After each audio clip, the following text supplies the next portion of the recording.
Hey guys, I want to show you how a Greek tools class might benefit you in your New Testament sermon and lesson preparation.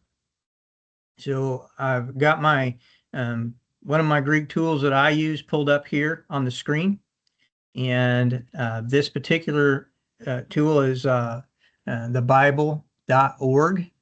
I use this to help me in my study in the original language, in Koine Greek. You can see the way I have this set up at present. I have the Society of Biblical Literature critical text of the Greek New Testament in the first column. I have NASB, which is a critical text English translation. I have the New King James Version, which is a majority text translation of Scripture. The bottom here right now, the bottom window open is a verse study of the text, the Greek text. So in this particular example, I just want to show you how a Greek word study might assist you in explaining the text to your congregation.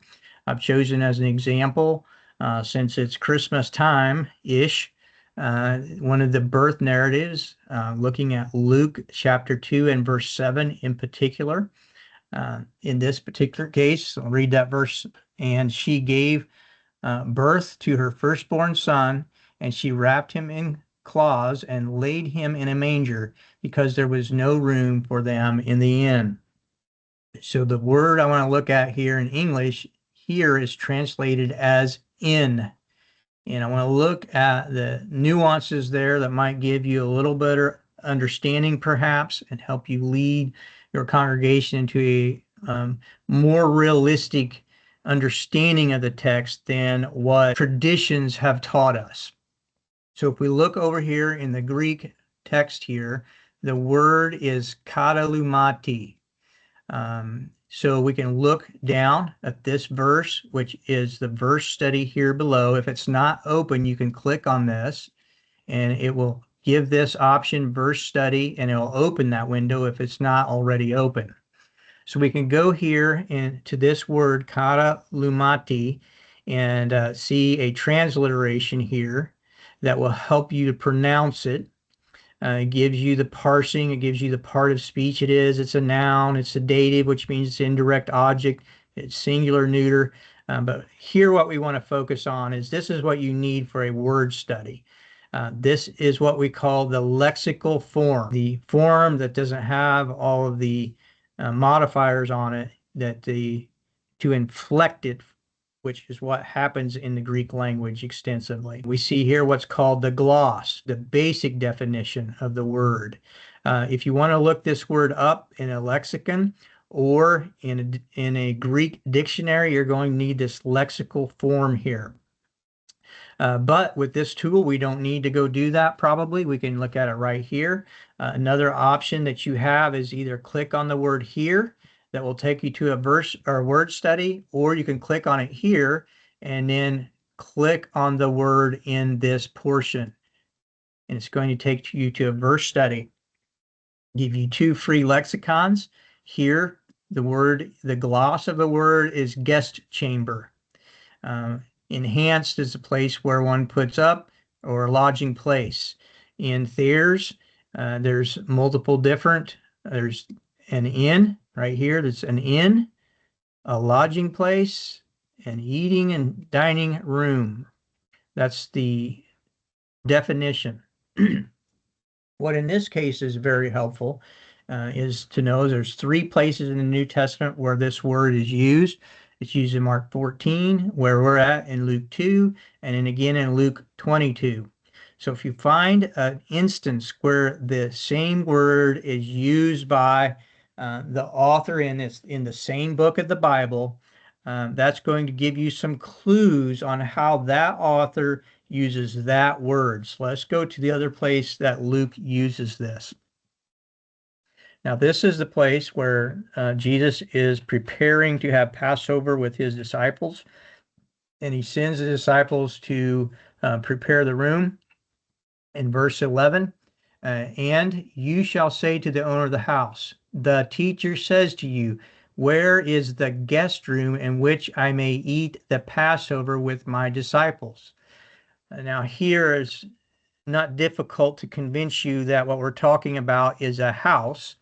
A house in that era, in that place in the world, most likely had an open courtyard at the bottom level, and then also some communal rooms at that same level. And then in an upper level, there would have been a large open chamber with more privacy. The courtyard oftentimes is a place where mobile things happen, but sometimes livestock were brought into that place to get them in out of the weather, get them in for protection. If one perhaps need nursed back to health, you would find one there.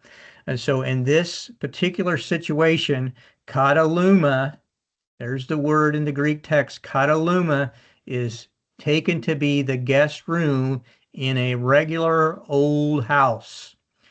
So if we go back to Luke 2 and apply that thought process, we can speculate a little bit what katalumate might have been in that scenario, with Joseph and Mary being forced to go back to Bethlehem, the place of their lineage, because of the census that was called for by Caesar Augustus, that they probably would have gone back to that place. They would have gone to extended family, knocked on the door perhaps, and said, hey, we need a place to stay while we're here being counted. And normally they would have been put in the guest room, the upper chamber, so that family could have had their own privacy in that time. Perhaps there were other family members that beat them to that place, so they stayed in the commons areas below next to the courtyard, where there would have been paraphernalia for livestock, perhaps a manger with some hay in it. So our tradition kind of paints the picture of Mary and Joseph scurrying about, knocking on all the doors of the inns, the hotels, the motels, and the metropolis of Bethlehem. Probably didn't happen that way. It was probably family, it was probably a regular home, and there just was no room for privacy in the guest chamber upstairs. This is something that might help you paint a realistic picture in your preaching and your teaching when it comes to this. One thing that you can do, I'll just show you why we're here, is normally when I'm doing this, I'm comparing multiple English translations. I might have NASB, KJV, ESV, RSV, and NIV all open, looking to see how each version struggled with the nuances of translation in the text. And it helps you before you even know to look at a word, to know that there was something difficult there when you see different nuances coming up. So in this particular case, let's open another one. Change versions is how you open another. Let's pick another English version. I've already looked to see what I would pick here. I've looked through some of them, and lots of English versions available to us. Young's Literal Translation, 1862. I'll show you how they translate this. And she brought forth her son, the firstborn, and wrapped him up and laid him down in the manger, because there was not for them a place in the guest chamber. Probably more realistic version of what we're talking about here. So you can see how a word study helps you perhaps in your preaching and teaching. This is not commensurate with the most popular traditions that we present in our Christmas pageants. And you might mess with people's tradition a little bit when you talk about this, but it will help you if you're careful to paint a realistic picture of what happened here. So I hope you can see how this type of thing is pretty simple actually to do, and how it can really enhance your preparation for your preaching and teaching. Thanks, guys. I hope this helped you get a vision for how a Greek tools class can really help you in your preparation. Thanks.